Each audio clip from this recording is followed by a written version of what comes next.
Kada sam odlučio da posljednje dane provedem na aktivan i neobičan način, mislio sam samo na sebe. Hteo sam da se osjećam dobro, iako juče kada sam se vratio kući nakon snimanja TV programa nisam mogao zaspati jer sam mislio da sam, iako umirem, imao divan život. Imam porodicu, roditelje, kuću u kojoj živim, nikad nisam stradao, dobro sam se oblačio, okolo je sve ugodno i o tome sam se pobrinuo. Nažalost, postoje deca koje žive u sirotištu bez roditelja, ne poznaju taj neverovatan osjećaj, ljubav svoje porodice. Tada sam doneo odluku da ceo naredni dan provedem sa takvom decom. Sakupljaću odeću, igračke, olovke, knjige za njih, igraću sa njima i komunicirati. Na svom Instagramu sam objavio da idem u sirotište i ako neko želi može doći u moju kuću i doneti neke stvari za decu. Zamolio sam oca da me pokupi, imali smo puno stvari i bez automobila bi moglo biti teško. Moj otac je u potpunosti podržao moju ideju. Ujutro je čak otišao u supermarket i kupio puno bombona, kolačića, soka i drugih slatkiša. Bio sam tako srećan da sam ga zagrlio. Moja mama je bila veoma ponosna i također željela da nekako pomogne. Kad smo izašli, bio sam šokiran. U blizini moje kuće bila je gomila ljudi sa nekim paketima i kesama. Svi su pročitali moj post na Instagramu, sakupili neke stvari koje im nisu bile potrebne i doneli ovde. Neko je doneo odeću, neko drugačije igračke, za dečake automobili, roboti, puške za dečake, za devojčice lutke, tanjiri i šolje za igranje i kozmetika. U tom trenutku, gledajući koliko ljudi brine o deci, shvatio sam da moram da pomognem da svet postane bolje mesto za sve. Oni koji nisu mogli doneti odeću i igračke, dali su nam novac za izdržavanje siročadi. Bilo je toliko prijatno da je toliko ljudi željno trošilo svoj novac i vreme za druge. Bilo je toliko mnogo stvari da nije bilo dovoljno prostora za sve. Pa smo zamolili komšiju da nam pozajmi mali autobus. Za sat vremena stigli smo. Bilo je iznenađenje, nismo nikog upozorili, tako da su bili izuzetno srećni što su nas vidjeli. Deca su skakala od radosti, pregledavali su sve pakete i bili su spremni da ih rastrgnu očima. Bilo je toliko znatiželjno vidjeti šta je unutra. Doveli smo sve u zgradu i započeli upoznavanje.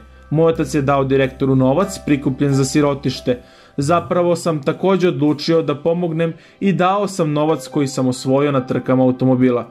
Otac me pomalo iznenadio, ali podržavao je moju ljubaznost. Uzeo sam neke torbe sa igračkama i otišao k deci. Na putu sam primetio devojku napolju. Bilo je teško vidjeti šta ona radi. Kada sam se približio, video sam da gradi kuću ili nešto slično. Predstavio sam se i pitao je šta radi. Kako se ispostavilo da se zvala Milana, imala je 10 godina, svaki dan izlazi napolje i gradi kuću od šibica.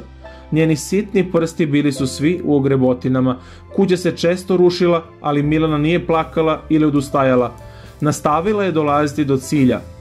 Ona želi da sagradi veoma veliku kuću i kada napusti sirotište, predstavit će manjoj deci koja tek stignu i pokuša da će definitivno naći porodicu i da će im kuća biti prijatna i topla. Jedva sam disao i sakrio svoje emocije. Misli su joj bile toliko brižne, to je bilo tako neobično za 10-godišnje dete. Otvorio sam jedan od paketa i dao joj čokoladicu. Valjda joj se ovaj mali poklon nasmešio. Uhvatio sam je za ruku i pridružili smo se drugoj deci unutra. Bili smo uzbuđeni što su me vidjeli.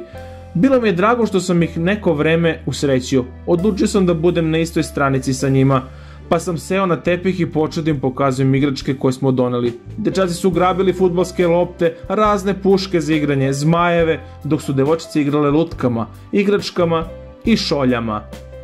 Svi su bili oduševljeni, kao i ja. Iskreno, pre 2 dana razmišljao sam o sebi, ali danas bih mogao da učinim dobro tolikoj deci. Kad su dovoljno igrali, došlo je vreme za razgovor. Slušao sam decu i njihove priče su me gotovo rasplakale. Svaki dan je za njih bio isti, probude se, doručkuju, idu u šetnju dvorištem i odlaze u krevet. Jedva da odlaze u parkove i tržne centre. Većina dece nikada nije bilo na moru, ali Oni su srećni, osjećaju zahvalnost na onome što imaju, oči im sjaje. Shvatio sam da ljudi koji su stalno žale, samo što nisu otišli na more, ne cene život i ono što imaju. Razgovarao sam sa nekom decom licem u lice. Pitao sam šta žele da rade kada odrastu. Jedna žena je želela da bude lekar, druga građevinar. Jedna devojka je rekla da želi da bude glumica. Pokazala je čak i predstavu koju je sama osmislila. Podržao sam je i potvrdio da ima talenta i da će biti uspešna i poznata. Tada sam razumeo da su ta deca srećna. Imaju san, cilj. Bilo mi je drago što smo došli tamo.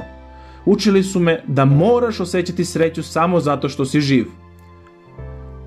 Pre nego što smo otišli, deca su dotrčala do nas. Zagrlila mene i tatu i izvikivala hvala ti. Obećao sam da ću doći ponovo. Bili su tako uzbuđeni kao i svi okolo. I otišli smo kući.